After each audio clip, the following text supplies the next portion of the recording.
നമ്മുടെ നാട്ടിലെ സുലഭമായി കിട്ടുന്ന ഒന്നാണ് കപ്പ.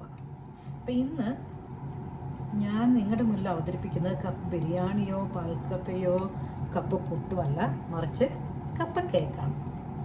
ഇപ്പോൾ കപ്പ കേക്ക് നമ്മൾ പറയുമ്പോൾ കേക്കെന്ന് കേൾക്കുമ്പോഴേ ആൾക്കാർ വിചാരിക്കും അയ്യോ ഓവനില്ലാതെ കപ്പ കേക്ക് ഉണ്ടാക്കുന്നത് എങ്ങനെയാണ്. പക്ഷേ ഓവനില്ലാതെ ഉണ്ടാക്കാൻ പറ്റുന്ന ഏറ്റവും എളുപ്പം ഉണ്ടാക്കാൻ പറ്റുന്ന ഒന്നാണ് കപ്പ കേക്ക്. അതിനായിട്ട് ഞാനിവിടെ 1 കിലോ കപ്പ എടുത്ത് ഗ്രേറ്റ് ചെയ്ത് വെള്ളം പിഴിഞ്ഞ് വച്ചിട്ടുണ്ട്. അത് ഞാൻ ഗ്രേറ്റ് ചെയ്തിരിക്കുന്ന ഈ ചെറുതിലാണ്, വലിയതിലല്ല, വലിയ ഹോളിലല്ല, ഈ ചെറുതിൽ. കാരണം ചില കപ്പയ്ക്ക് വേവ് കൂടുതലുണ്ടാകും. അപ്പോൾ നമുക്കറിയില്ല അത് വേവ് കൂടുതലുള്ള കപ്പയാണോ കുറവുള്ള കപ്പയാണോ എന്നുള്ളത്. അത് കാരണം ഞാൻ ആ ചെറുതിലാണ് ഗ്രേറ്റ് ചെയ്തിരിക്കുന്നത്. അപ്പോൾ അത് ഇവിടെ ഞാൻ കേട്ടോ ഇങ്ങനെ ചെറുതായിട്ട് ഗ്രേറ്റ് ചെയ്ത് അതിൻ്റെ വെള്ളമൊക്കെ കളഞ്ഞ് വെച്ചിരിക്കുകയാണ്. വെള്ളം അങ്ങ് ഒത്തിരി പിഴിഞ്ഞ് കളയണമെന്നില്ല, കുറച്ച് മതി. കാരണം ചിലപ്പോൾ കപ്പയ്ക്ക് നമുക്ക് കയ്പുള്ള കപ്പയായിരിക്കാം, നമുക്കറിയില്ല. പിന്നെ ഞാനിവിടെ എടുത്ത് വെച്ചിരിക്കുന്നത് ഒരു 300 ഗ്രാം പഞ്ചസാരയാണ്. ഈ 300 ഗ്രാമിൽ നിന്ന് ഞാനിപ്പോൾ ഇവിടെ 50 തൊട്ട് 100 ഗ്രാം വരെ ഇവിടെ ഈ പാനിലേക്ക് മാറ്റിയിട്ടുണ്ട്. അത് ഞാൻ പിന്നീട് എക്സ്പ്ലെയിൻ ചെയ്യാൻ നിങ്ങളോട്. അതുപോലെ ഏലക്ക ഞാനൊരു 10 ഏലക്ക എടുത്ത് ഇവിടെ പൊടിച്ച് വെച്ചിട്ടുണ്ട്. ഇവിടെ ഞാൻ ബട്ടർ എടുത്ത് വെച്ചിട്ടുണ്ട്. ഇതൊരു 150 ഗ്രാം ബട്ടറുണ്ട്. നെയ്യാണ് ബട്ടറിനേലും ഒന്നും കൂടി ടേസ്റ്റ് കിട്ടുന്നത്. അപ്പോൾ നെയ്യുള്ളവർക്ക് നെയ്യ് ഉപയോഗിക്കുന്നതായിരിക്കും ബട്ടർ ഉപയോഗിക്കുന്നതിലും നല്ലത്. ഞാനിവിടെ ഉരുക്കി വെച്ചിട്ടുണ്ട്.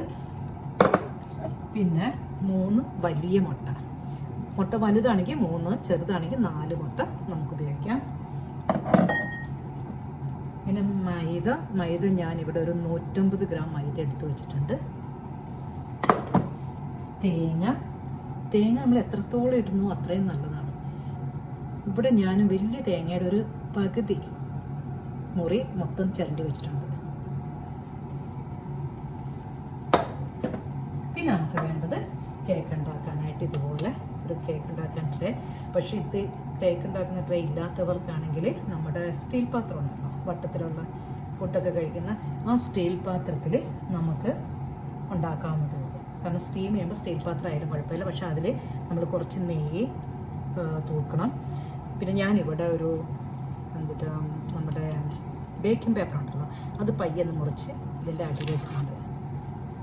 പക്ഷെ നമ്മൾ പാത്രത്തിലുണ്ടാക്കുന്നവർക്കാണെങ്കിൽ അതിൻ്റെ ആവശ്യമില്ല. നമ്മൾ ഇത്തിരി എണ്ണയോ ഇല്ലെങ്കിൽ ബട്ടറോ തൂത്ത് കൊടുത്താൽ മതി.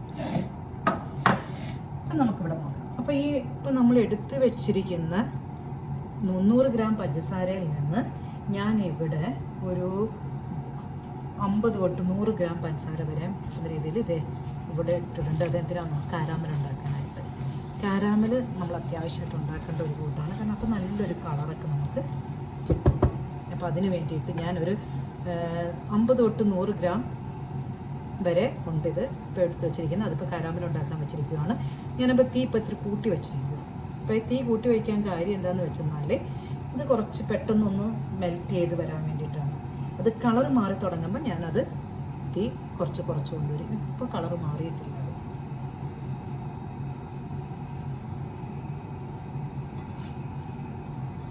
അപ്പം ഇങ്ങനെ കപ്പ കൊണ്ടുള്ള പലതരം വിഭവങ്ങളിൽ ഓരോ വിഭവങ്ങളുമായിട്ടായിരിക്കും ഞാൻ നിങ്ങളുടെ മുന്നിൽ വരാൻ പോകുന്നത്. അങ്ങനെ വരുമ്പോൾ അടുത്ത പ്രാവശ്യം ഞാൻ ഓർത്തിരിക്കുന്നത് കപ്പ കൊണ്ടുള്ള കപ്പ ബിരിയാണി. ഇത് കേട്ടോ ഇപ്പോൾ കളർ മാറി തുടങ്ങി. അപ്പോൾ ഞാനത് തീ ഇങ്ങനെ കുറയ്ക്കുവാണ്. ഇപ്പോൾ 5-ലേക്ക് മാറ്റി ഞാൻ ഇട്ടിരുന്നത്. അപ്പോൾ അടുത്ത പ്രാവശ്യം ഞാൻ വരാൻ ഉദ്ദേശിക്കുന്നത് നിങ്ങളുടെ മുന്നിൽ അവതരിപ്പിക്കാൻ ഉദ്ദേശിക്കുന്ന കാര്യം എന്താണെന്ന് വെച്ചാൽ കപ്പ ചപ്പാത്തി. നിങ്ങൾ കപ്പ പുട്ടുണ്ടാക്കിയിട്ടുള്ളവരായിരിക്കാം, പാൽക്കപ്പ ഉണ്ടാക്കിയിട്ടുണ്ടായിരിക്കാം, ഇതെല്ലാം ഉണ്ടായിരിക്കും. പക്ഷേ കപ്പ ചപ്പാത്തി എത്ര പേരുണ്ടാക്കിയിട്ടുണ്ട് എന്നെനിക്കറിയില്ല. പക്ഷെ അടുത്ത പ്രാവശ്യം എൻ്റെ വീഡിയോ ഞാൻ നിങ്ങളുടെ മുന്നേ അവതരിപ്പിക്കുന്നത് കപ്പ ചപ്പാത്തി ആയിരിക്കും. അപ്പോൾ അതുകൊണ്ട് എൻ്റെ അടുത്ത വീഡിയോ കാണാൻ നിങ്ങൾ മറക്കരുത്. പിന്നെ വേറൊരു കാര്യം കൂടി ഞാൻ നിങ്ങളുടെ മുന്നിൽ പറയുവാണ്. ഇപ്പോൾ എൻ്റെ ഈ യൂട്യൂബ് കനാലിൽ ഞാൻ മറ്റേ ഫുഡ് റെസിപ്പീസ് മാത്രമായിട്ടല്ല നിങ്ങളുടെ മുന്നിൽ വരുന്നത്. ഞാനിപ്പോൾ താമസിക്കുന്നത് നോർവേയിലാണ്. അപ്പോൾ നോർവേ എന്ന് പറയുമ്പോഴത്തേക്കും പാതിരാസൂര്യൻ്റെ രാജ്യമാണെന്നാണ് പറയുന്നത്. അപ്പോൾ ഇവിടെ സമ്മറാണ്. അതുകൊണ്ട് പുറത്തൊക്കെ ഇപ്പോൾ നല്ല വെട്ടമാണ്. ഇപ്പോൾ സമയം എന്തായെന്ന് വെച്ചെന്നാൽ ഇപ്പോൾ ഒരു 7 മണിയാകാൻ പോകുന്നു. പക്ഷേ ഇവിടെ ഒരു 10 മണി ആയാലും നല്ല വെട്ടമായിരിക്കും. 11 മണിയായാലും നല്ല വെട്ടം. അതുപോലെ വെളുപ്പിന് 4 മണിയൊക്കെ ആകുമ്പോഴത്തേക്കുണ്ടല്ലോ നമ്മുടെ ഉച്ച പോലെ നിൽക്കും. ഇപ്പം ഞാൻ താമസിക്കുന്ന സൗത്തിലാണ്. പക്ഷെ നോർത്തിലേക്ക് പോയി കഴിഞ്ഞാൽ രാത്രി 12 മണിക്കും സൂര്യൻ ഉദിച്ചു നിൽക്കും. ഞാൻ നാട്ടിൽ നിന്ന് ആദ്യമായി വന്നപ്പോഴത്തേക്കും താമസിച്ചിരുന്നത് നോർത്തിലായിരുന്നു. അവിടെ രാത്രിയേ ഇല്ല, പകൽ മാത്രമേ ഉള്ളൂ. ഞാൻ പറഞ്ഞു രാത്രി 12 മണിക്ക് സൂര്യൻ ഇങ്ങനെ ഉദിച്ചു നിൽക്കുമായിരിക്കും. ഞാൻ സംസാരിക്കുന്നതിനിടയ്ക്ക് ഇപ്പോൾ ഇതും കൂടി നിങ്ങൾ നോക്കിക്കോളും. ഇതിങ്ങനെ മെൽറ്റായി വരുന്നു, അതുപോലെ തന്നെ കളർ പയ്യെ മാറി വരുന്നുണ്ട്. അപ്പം ഞാൻ പറഞ്ഞു വന്നത് നോർവേയെക്കുറിച്ചാണ്. അപ്പം ഞാൻ എൻ്റെ ചില വീഡിയോസിൽ ഞാൻ നോർവേയെക്കുറിച്ചുള്ള ചില വിശദീകരണങ്ങളുമായിട്ട് വരുന്നതായിരിക്കും. ചിലപ്പോൾ പാതിരാ സൂര്യനായിരിക്കും നിങ്ങൾ കാണാൻ പോകുന്നത്. അതുപോലെ എനിക്ക് ഹൈക്കിങ് ഭയങ്കര ഇഷ്ടമാണ്. ഇവിടെ എന്ന് വെച്ചെന്നാൽ മലകളും ഫിയോർഡും കൊണ്ട് ഭയങ്കര അനുഗ്രഹീതമാണ്. അപ്പോൾ ഈ മല കയറാൻ പോകുന്നതിനോട് എനിക്ക് ഭയങ്കര താല്പര്യമാണ്. അപ്പോൾ എൻ്റെ ചില വീഡിയോസ് എൻ്റെ ഹൈക്കിംഗ് വീഡിയോസ് ആയിരിക്കും ഞാൻ ഇടാൻ പോകുന്നത്. അപ്പോൾ നിങ്ങൾ പ്രത്യേകം എൻ്റെ ഈ ചാനൽ സബ്സ്ക്രൈബ് ചെയ്യുക, അതുപോലെ തന്നെ ഫോളോ ചെയ്യുക. അപ്പോൾ നിങ്ങൾക്ക് നോർവേയെക്കുറിച്ചുള്ള ചില ഐഡിയകളും ഇവിടുത്തെ ലാൻഡ്സ്കേപ്പും നിങ്ങൾക്ക് കാണാനും പരിചയപ്പെടാനും പറ്റും. അതുപോലെ ചില എൻ്റെ വീഡിയോസിൽ ഇവിടുത്തെ നോർവീജിയൻസിനെ ഞാൻ പരിചയപ്പെടുത്തി തരാം. കാരണം ഇവർക്ക് പലർക്കും ഇന്ത്യൻ ഫുഡിനോട് ഭയങ്കര താല്പര്യമാണ്. അപ്പോൾ എൻ്റെ നോർവീജിയൻ ഫ്രണ്ട്സിന് ഞാൻ പലപ്പോഴും ഉണ്ടാക്കി കൊടുക്കുന്നത് ഇന്ത്യൻ ഫുഡാണ്.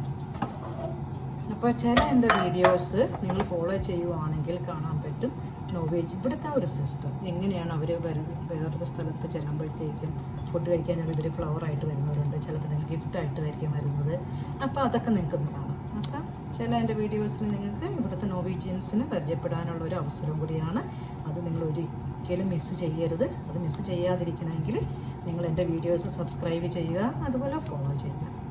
എനിക്ക് നിങ്ങളുടെ സഹകരണം ഭയങ്കര ആവശ്യമാണ്. ഇത് ഞാൻ പുതിയതായിട്ട് തുടങ്ങുന്നതാണ്. ഇതെൻ്റെ ഏറ്റവും ആദ്യത്തെ വീഡിയോ ആണ്. അപ്പോൾ അതുകൊണ്ട് ഇത് നിങ്ങൾ എൻകറേജ് ചെയ്യുക. ഇത് കണ്ടോ, ഇപ്പോൾ ഇതിൻ്റെ കളറ് കണ്ടോ, നല്ല ബ്രൗൺ കളറായി. ഇത്രയേ ഉള്ളൂ. കാരാമൽ ഉണ്ടാക്കാണ്ട് ഭയങ്കര എളുപ്പമാണ്. അപ്പം ഞാൻ അതിപ്പോൾ ഇതിലേക്ക് ഒഴിക്കുകയാണ്. ഞാനിവിടെ റീസേജ് ചെയ്ത് വെച്ചിരിക്കുന്ന എൻ്റെ ബേക്കിംഗ് ട്രേയിലേക്ക് ഒഴിക്കുകയാണിത്. എന്നിട്ടിത് ഇങ്ങനെ പയ്യെ ഒന്ന് ചുറ്റിച്ച് കൊടുത്തു കഴിഞ്ഞെന്നാൽ താഴെയെല്ലാം ഇങ്ങനെ കേട്ടോ. അപ്പോൾ അത് കഴിഞ്ഞു. ഇതിപ്പോൾ ഇങ്ങനെ റെഡിയായി.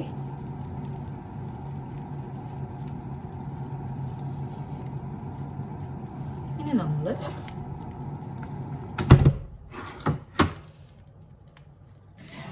അടുത്ത സെക്ഷനിൽ കിടക്കുവാണ്. ഞാനിവിടെ എടുത്ത് വെച്ചിരിക്കുന്ന, ഞാൻ പറഞ്ഞല്ലോ ഇവിടെ എടുത്ത് വെച്ചിരുന്ന 1 കിലോ കപ്പ ഗ്രേറ്റ് ചെയ്ത് പിഴിഞ്ഞ് വെച്ചിരിക്കുകയാണ് വെള്ളം. ഞാൻ അത് എൻ്റെ ഈ പാത്രത്തിലേക്ക് ഇടുകയാണ്.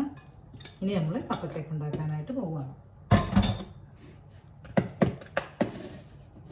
ഇതിലേക്ക് ഞാൻ എടുത്ത് വെച്ചിരിക്കുന്ന 3 മുട്ടയുണ്ടല്ലോ, ആ മുട്ട പൊട്ടിച്ചൊഴിക്കുകയാണ്. പിന്നെ നമ്മൾ ഇതിൽ ഏറ്റവും കൂടുതൽ ശ്രദ്ധിക്കേണ്ട ഒരു കാര്യം എന്താണെന്ന് വെച്ചെന്നാൽ പഞ്ചസാര നമ്മൾ ആദ്യം ഇടരുത്, ഷുഗർ നമ്മളെപ്പോഴും ലാസ്റ്റ് ഇടാവുള്ളൂ. എന്താണെന്നോ, ഷുഗർ ഇല്ലെങ്കിൽ പെട്ടെന്ന് ഇങ്ങനെ മെൽറ്റ് ചെയ്ത് വന്നത് ഇങ്ങനെ വെള്ളം പോലെ ആയിപ്പോകും. അതുകൊണ്ട് അത് ലാസ്റ്റാണ് ഞാൻ ഇടുന്നത്. ഇപ്പം എൻ്റെ ഇതിലേക്ക് ഞാൻ 3 മുട്ട പൊട്ടിച്ചൊഴിച്ചു. ഇതിലേക്ക് ഞാൻ ഇവിടെ എടുത്ത് വെച്ചിരിക്കുന്ന 10 ഏലക്ക പൊടിച്ച് വെച്ചിട്ടുണ്ട്, അത് ഇടുവാണ്.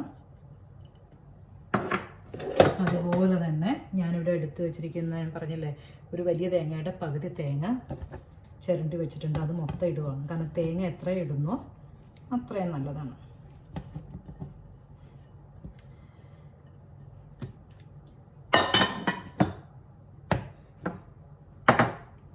എന്നിട്ട് ഞാൻ പയ്യെ ഇതൊന്ന് ഇളക്കി കൊടുക്കുവാണ്. എന്താണെന്നോ, എളുപ്പത്തിന് വേണ്ടിയിട്ട്. പിന്നെ അവസാനം എല്ലാം കൂടി വരുമ്പോൾ കട്ട പിടിക്കരുത് മൈദ ഇട്ട് കഴിയുമ്പോൾ.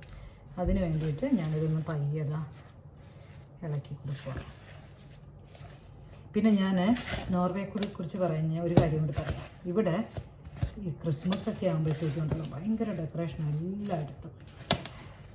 അത് ഞാൻ ഷൂട്ട് ചെയ്യുന്നുണ്ട് നിങ്ങളുടെ മുന്നിൽ അവതരിപ്പിക്കാനായിട്ട്. അതുപോലെ സമ്മറിലാണെങ്കിൽ പുറത്ത് പോയി കഴിയുമ്പോണ്ടല്ലോ നിറയെ പൂക്കളിങ്ങനെ വിരിഞ്ഞ് നിൽക്കുമായിരിക്കും. ഇവിടെ എവിടെ നോക്കിയാലും പൂക്കളാണ് പുറത്ത്. ഇവിടെ പ്രകൃതി എന്ന് പറയുന്നുണ്ടല്ലോ, ഇങ്ങനെ ദൈവം അറിഞ്ഞ് ഞാൻ ഇവരെ സമർത്ഥമായിട്ട് അനുഗ്രഹിച്ചിരിക്കുകയാണ്. ഫ്ലവേഴ്സ് കൊണ്ടാണെങ്കിലും, അതുപോലെ തന്നെ മൗണ്ടെയ്ൻസ് കൊണ്ടാണെങ്കിലും, ഫിയോട്ട്സ് കൊണ്ടാണെങ്കിലും എല്ലാം ഉണ്ട്. അപ്പോൾ അത് കാരണമാണ് ഞാൻ പറഞ്ഞത്, നിങ്ങൾ എൻ്റെ വീഡിയോസ് സബ്സ്ക്രൈബ് ചെയ്യുക, അതോടൊപ്പം തന്നെ അത് ഫോളോ അപ്പ് ചെയ്യുക. പക്ഷെ നിങ്ങളുടെ സഹകരണം ഇല്ലാതെ എനിക്കിത് മുന്നോട്ട് കൊണ്ടുപോകാൻ പറ്റില്ല.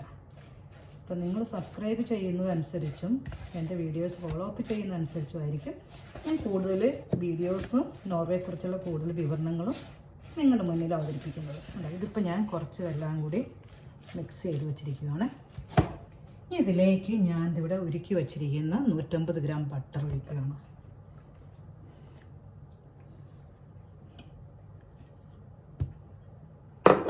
എന്നിട്ട് ഞാൻ ഒന്നുകൂടി ഇളക്കി കൊടുക്കുക.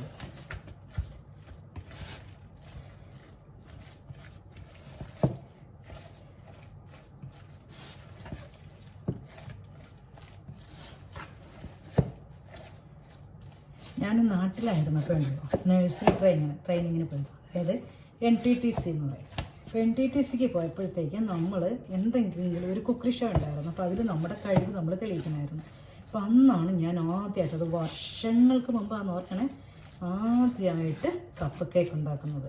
പക്ഷെ അന്ന് ഞാൻ ഉണ്ടാക്കിയത്, അന്ന് ഓവനൊന്നും ഉണ്ടായില്ല നമ്മുടെ നാട്ടിലുണ്ടായിരുന്നു, പക്ഷേ ഞാൻ താമസിച്ചെടുത്ത് ഓവൻ ഉണ്ടായില്ല. അപ്പോൾ അത് അന്നുണ്ടാക്കിയത് ഞാൻ ഇതുപോലെ നിങ്ങളുടെ മുന്നിൽ പറഞ്ഞതുപോലെ തന്നെ അത് ആവിയിൽ വേവിച്ചിട്ടായിരുന്നു. ഇനി ഞാൻ ഇത് കണ്ടോ, ഈ മൈദ ഇട്ട് കൊടുക്കുവാണ്. ഇവിടെ 150 ഗ്രാം മൈദ ഞാൻ എടുത്ത് വെച്ചിട്ടുണ്ട്, അത് ഞാൻ ഇടുവാണ്. എന്നിട്ട് ഞാൻ വീണ്ടും അതിങ്ങനെ ഒന്ന് ഇളക്കി കൊടുക്കും. ഇപ്പോൾ കണ്ടപ്പോൾ ഒത്തിരി ഹാർഡായിട്ടിരിക്കും. ഇനിയിപ്പോൾ ഷുഗർ ഇടുമ്പോൾ അത് കുറച്ച് ലൂസാണ്.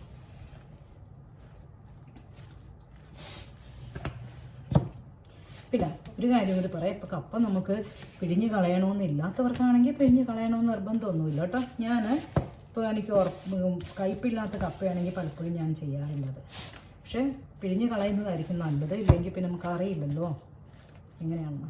ഇനി അവസാനമായിട്ട് ഞാൻ ഇവിടെ അളന്ന് വെച്ചിരിക്കുന്ന 250 ഗ്രാം ഷുഗർ, 250 ഇല്ല, കാരണം 300 ഗ്രാമിൽ നിന്ന് ഞാൻ ഒരു 50 തൊട്ട് 100 ഗ്രാം വരെയാണ് ഉരുക്കാനെടുത്തത്, അതായത് കാരാമൽ ഉണ്ടാക്കാനെടുത്തത്. അപ്പോൾ ബാക്കിയുള്ള ഷുഗർ ഞാൻ ഇട്ട് കൊടുക്കുകയാണ് ഇതിൽ. ഇനി ഒരു കാര്യം കൂടി പറയാം, ഷുഗർ കൂടുതൽ വേണമെന്നുള്ളവർക്ക് ഇതിൽ കൂടുതലിടാം, അല്ല ഷുഗർ ഇനി കുറച്ച് വേണമെന്നുള്ളവർക്ക് ഇതിൽ കുറച്ചിടാം. പക്ഷേ ഞാൻ എടുക്കുന്ന ഒരു മീഡിയമാണ്, ഒത്തിരി അങ്ങോട്ട് മധുരവും ഇല്ല, എന്നാൽ ഒത്തിരി അങ്ങോട്ട് മധുരത്തിന് കുറവുണ്ടായിരിക്കുകയില്ല. ഞാനൊരു 300 ഗ്രാം ഷുഗറാണ് ടോട്ടലി ഇതിനെടുക്കുന്നത്.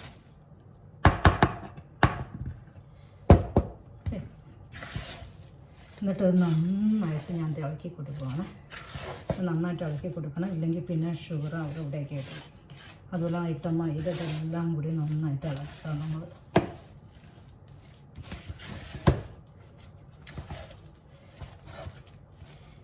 അപ്പോൾ ഇതുപോലെ ഇപ്പം ഞാനിത് നമ്മുടെ ഇന്ത്യൻ ഫുഡാണ് ഞാൻ നിങ്ങളുടെ മുന്നിൽ പ്രസൻറ്റ് ചെയ്യുന്നത്. പക്ഷേ ഇതുപോലെ തന്നെ ഞാൻ ചില നോർവീജിയൻ കേക്ക്സ്, അതുപോലെ നോർവീജിയൻ ബിസ്ക്കറ്റ്സുകൾ, നോർവീജിയൻ ഫുഡുകളുമായിട്ടായിരിക്കും നിങ്ങളുടെ മുന്നിൽ ഇടയ്ക്കിടയ്ക്ക് വരിക. അപ്പോൾ അതുകൊണ്ട് വീണ്ടും ഞാൻ നിങ്ങളെ ഓർമ്മിപ്പിക്കുകയാണ്, എൻ്റെ ഈ ചാനൽ സബ്സ്ക്രൈബ് ചെയ്യുക, അതുപോലെ ഫോളോ അപ്പ് ചെയ്യുക. നിങ്ങളുടെ സഹകരണം എനിക്ക് ആവശ്യമാണ്. ഇവിടെ ഒരു കാര്യം കൂടി പറയാം, ഇവിടെ ക്രിസ്മസ് ടൈമിലുണ്ടല്ലോ ഒത്തിരി പലതരം ബിസ്ക്കറ്റുകൾ ഉണ്ടാക്കുക. അത് ഇവിടുത്തെ ഒരു ട്രഡീഷനാണ്, ഇവിടുത്തെ ഒരു കൾച്ചറാണത്. ഒത്തിരി തരം. അപ്പോൾ പണ്ട് ഞാനും ഉണ്ടാക്കും, ഞാനൊരു 9-10 തരം ബിസ്ക്കറ്റുകൾ വരെ ഉണ്ടാക്കുമായിരുന്നു. പക്ഷെ കഴിഞ്ഞൊക്കെ വർഷമൊക്കെ ആയപ്പോഴത്തേക്കും കുറച്ചു. കാരണം എൻ്റെ മോനിപ്പോൾ ഹെൽത്തി ഫുഡെന്നും പറഞ്ഞാണ് നടക്കുന്നത്. അപ്പോൾ അത് കാരണം ഉണ്ടാക്കി കഴിഞ്ഞപ്പോൾ ഞാൻ തന്നെ ഇരുന്ന് കഴിക്കണം. അത് കാരണം കഴിഞ്ഞ പ്രാവശ്യം 5 തരം ഉണ്ടാക്കിയുള്ളൂ. പക്ഷെ അപ്പോൾ ക്രിസ്മസ് ടൈം ആകുമ്പോൾ ഞാൻ നിങ്ങളുടെ മുന്നിൽ ആ ബിസ്ക്കറ്റുകളുമായിട്ടായിരിക്കും വരാൻ പോകുന്നത്. കണ്ടോ, ഇതിപ്പോൾ ഞാൻ നന്നായിട്ട് ഇളക്കി ചേർത്തിട്ടുണ്ട്. ഇത് നോക്കി എൻ്റെ ഒരു കൺസിസ്റ്റൻസി ഇത് കണ്ടോ, ഒത്തിരി വാട്ടറിയല്ല, പക്ഷേ നല്ല പാകത്തിനായിട്ടുണ്ട്. കണ്ടല്ലോ. ഇനി ഞാൻ ഇത് എൻ്റെ ഈ ബേക്കിംഗ് ട്രേയിലേക്ക് മാറ്റുവാണ്.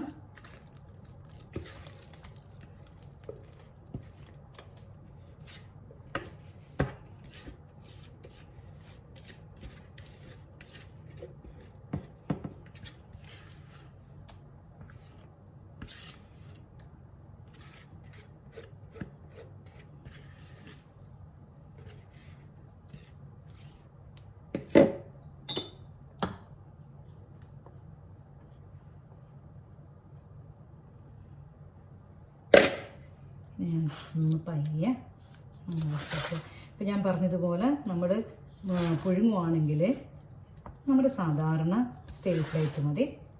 അതിലേക്ക് നമ്മൾ എണ്ണയോ ഇല്ലെങ്കിൽ ബട്ടറോ പുരട്ടി കൊടുത്തിട്ട് ഇതുപോലെ നമ്മൾ ഇട്ടിട്ട് ഒന്ന് പയ്യെ നിരത്തി കൊടുക്കണം. കണ്ടോ, കഴിഞ്ഞു. ഇത്രയും സംഭവമുള്ളൂ. എന്ത് എളുപ്പത്തിലുണ്ടാക്കാമെന്ന് പറയാം ഈ കപ്പ കേക്ക് എന്ന് പറയുന്നത്. ഇത് കണ്ടോ, അപ്പോൾ എൻ്റെ കപ്പ കേക്കിനുള്ള റെഡിയായി. ഞാൻ എൻ്റെ ഓവൻ 180 ഡിഗ്രിയിൽ ഇട്ടിട്ടുണ്ട്. ഈ 180 ഡിഗ്രിയിൽ ഓവനിലേക്ക് ഞാൻ എൻ്റെ ഈ കേക്ക് വെക്കാൻ പോവാണ്. അപ്പോൾ ഇത് ഓവനിലാണെങ്കിൽ ഞാനൊരു 40 to 45 മിനിറ്റ്സ്, 40 തൊട്ട് 45 മിനിറ്റ് വരെ ഓവനിൽ വയ്ക്കും 150 ഡിഗ്രിയിൽ. പക്ഷെ നമ്മൾ പുഴുങ്ങാൻ വയ്ക്കുവാണെങ്കിൽ ഒരു 1 മണിക്കൂറെങ്കിലും ഇരിക്കണം. അതായിരിക്കും ഒന്നും കൂടി നല്ലത്. അപ്പോൾ നമ്മൾ പുഴുങ്ങുവാണെങ്കിൽ ചെയ്യേണ്ട ഒരു കാര്യം എന്താണെന്ന് വെച്ചെന്നാൽ, പുഴുങ്ങി നമ്മൾ എടുത്തു കഴിഞ്ഞിട്ട് അത് മറച്ചിട്ടിട്ട് അപ്പോൾ നമുക്ക് ആ കളറ് കാണാം നന്നായിട്ട്. എന്നിട്ട് നമ്മൾ ഈ വശം ഉണ്ടല്ലോ, ഈ മോളിൽ കാണുന്ന ഈ വശം ഉണ്ടല്ലോ, മറ്റേ വശം നമുക്ക് കാരാമലുണ്ട്. ഈ വശം നമ്മൾ നമ്മുടെ ദോശക്കല്ലുണ്ടല്ലോ അതിൻ്റെ പുറത്തൊന്ന് വെച്ച് ചെറിയ തീ, ആ ദോശക്കല്ല് നന്നായി ചൂടായതിന് ശേഷം അതിൻ്റെ മുകളിൽ ഇത് വെച്ച് പയ്യെ ഒന്ന് വെച്ച് കഴിയുമ്പോഴത്തേക്കും ഒന്ന് അവിടെ ഇങ്ങനെ നല്ലൊരു കളറ് കിട്ടും. അതുപോലെ ആ ഈർപ്പമൊക്കെ ഒന്ന് വലിഞ്ഞു കിട്ടാനായിട്ട് സഹായിക്കും. അപ്പോൾ ഇതിപ്പോൾ ഞാൻ എൻ്റെ ഓവനിലേക്ക് വെക്കാൻ പോവാണ്.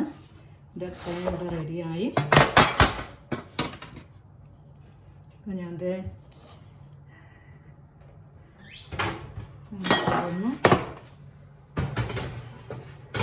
ഇപ്പോൾ നമ്മൾ ഓവനിൽ വെക്കുമ്പോഴത്തേക്കും ഓവൻ്റെ മിഡിലിൽ വെക്കുക. അപ്പോൾ എൻ്റെ യൂട്യൂബ് ചാനൽ നിങ്ങളെല്ലാവരും സബ്സ്ക്രൈബ് ചെയ്യുക, എൻ്റെ റെസിപ്പീസ് കാണുക, അതിനെ പ്രോത്സാഹിപ്പിക്കുക. അപ്പോൾ നിങ്ങളുടെ മുന്നിൽ ഞാൻ വീണ്ടും പലതരം വിഭവങ്ങളുമായിട്ട്, ഇന്ത്യൻ വിഭവങ്ങളും അതുപോലെ തന്നെ നോർവീജിയൻ വിഭവങ്ങളും കേക്കുകളുമായിട്ട് വീണ്ടും വരുന്നതായിരിക്കും. അതുവരെ ബൈ.